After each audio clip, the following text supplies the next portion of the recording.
इस सब के बीच में यहां पर जो मैंने आपसे सवाल पूछा था एक बार फिर से, क्या स्ट्रेट ऑफ होर्मुज में चाइना वर्सेस अमेरिका होगा, जो जवाब मेरे पास आ रहे हैं। देखिए, बिंदेश ने कहा अब ये लड़ाई अमेरिका वर्सेस चीन ही नहीं बल्कि वर्ल्ड वॉर में बदल जाएगी, ये उन्होंने कहा।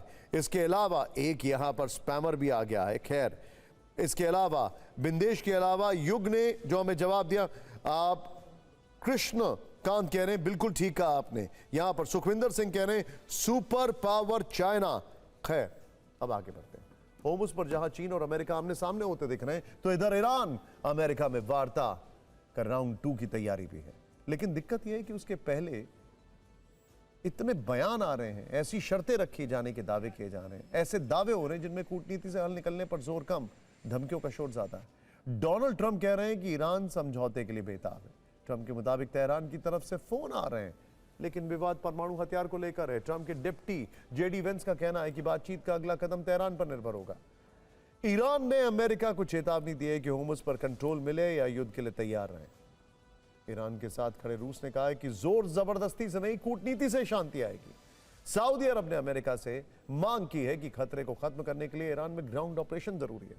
अगर अमेरिकी सेना को इसकी तैयारी करनी चाहिए इन बयानों को देखकर इतना साफ है कि यह कूटनीतिक समाधान के सुर तो नहीं लग रहे हैं। जब तक जिद जारी रहेगी, जंग नहीं रुकेगी। इस्लामाबाद में पहले दौर की वार्ता फ्लॉप होने के बाद कोई फॉर्मूला निकालने के बजाय आज भी एक दूसरे की गलतियां गिनाई जा रही हैं, कमियां निकाली जा रही हैं। यह रिपोर्ट देखें। अमेरिका, इजराइल और ईरान के बीच मिसाइल, बम और गोले भले ही थम गए, लेकिन बयानों के शोले नहीं। इन बयानों में युद्ध जैसी आग है और शायद शांति की राह में इसीलिए इतने रोड़े हैं। ना अमेरिका एक कदम पीछे लेने को तैयार है और ना ही ईरान। पिछले हफ्ते इस्लामाबाद में जब बातचीत की टेबल पर दोनों देश आए तो लगा था कि कोई फॉर्मूला निकलेगा और दुनिया राहत की सांस लेगी, लेकिन हुआ उल्टा। वार्ता तो हुई लेकिन बात नहीं बनी, जिसकी जड़ ईरान के परमाणु प्रण और अमेरिका के हट को बताया जा रहा है।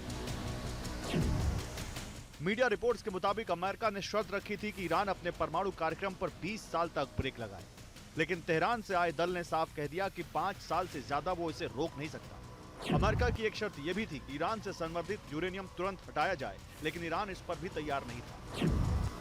कहते हैं यहीं से बातचीत की गाड़ी पटरी से उतर गई और दोनों दल अपने विमान से लौट गए। पाकिस्तान से वापसी के बाद आज तक उस वार्ता को लेकर ऑपरेशन चल रहा है, जिसकी झलक अलग अलग नेताओं के बयानों में भी दिख रही है।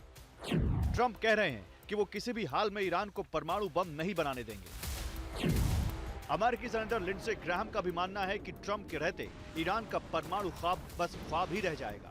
वैसे बातचीत को लेकर अमेरिकी उपराष्ट्रपति जेडी वेंस की उम्मीद अभी बाकी है। उन्हें लगता है कि ईरान अगर चाहे तो कोई न कोई समाधान निकल आएगा, यानी वो तेहरान के पाले में गेंद डाल रहे हैं। अमेरिका की तरफ से बयानों की फायरिंग हुई तो ईरान ने भी जवाबी फायरिंग में देर नहीं लगाई। ईरान के सांसद और national security and foreign policy commission के प्रवक्ता इब्राहिम रजाई ने अमेरिका को होर्मुज से दूर रहने की चेतावनी देते हुए कहा, उन्हें ईरान के अधिकारों को मान्यता देनी होगी, जिसमें होर्मुज पर हमारा नियंत्रण भी शामिल है। अगर ऐसा नहीं हुआ तो युद्ध फिर शुरू हो जाएगा। ईरान के मददगार माने जाने वाले रूस ने भी होर्मुज पर अमेरिकी नाकाबंदी को गलत ठहराया और कूटनीति के जरिए रास्ता तलाशने की सलाह दी, जिसमें क्रेमलिन सहायता के लिए तैयार है। हालांकि अब तक कोई ठोस पहल नहीं दिख रही। ऐसे में सवाल है कि क्या अगले राउंड तक बात बढ़ पाएगी या सिर्फ शब्द बाण ही चलते रहेंगे। Bureau report, TV9 Bharatvarsh.